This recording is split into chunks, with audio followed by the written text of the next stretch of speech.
À quel point le Colisée romain était-il cruel? Pour réduire la zone de combat et empêcher les combattants de fuir au dernier moment, les organisateurs avaient installé des entrées au sol aux 4 points cardinaux de l'arène.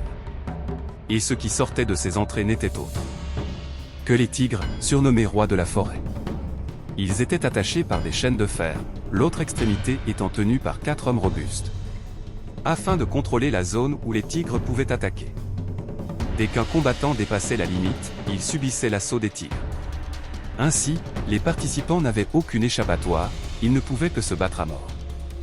Aux yeux des nobles, la mort de ces combattants issus du bas peuple leur procurait un plaisir indescriptible. Et à chaque duel à mort, un seul vainqueur survivait. Ce vainqueur voyait alors sa valeur monter en flèche et attirait l'intérêt des nobles prêts à payer des fortunes pour le soutenir. C'était la méthode cruelle grâce à laquelle les organisateurs réalisaient d'immenses profits. À ce moment-là, les combats dans l'arène devenaient de plus en plus violents. Et les tigres libérés devenaient eux aussi nerveux et agités. Ils attendaient que les combattants commettent une erreur. Celui qui dépassait la limite devenait leur récompense. Soudain, Qiang se fit repousser vers l'une des entrées. Et la seconde suivante. Heureusement, Qiang réagit rapidement et parvint à tuer le tigre. Mais son adversaire profita de l'occasion pour lancer une attaque sournoise.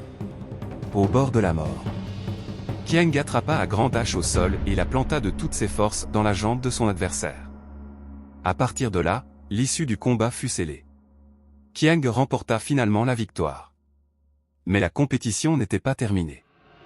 Tous les spectateurs firent alors le geste signifiant la mise à mort. Mais Qiang ne se précipita pas. Il attendait l'ordre des organisateurs. Après de longues supplications du public, les organisateurs finirent par céder et donnèrent enfin l'ordre. Qiang s'avança devant son adversaire et leva à grande hache. Mais au final,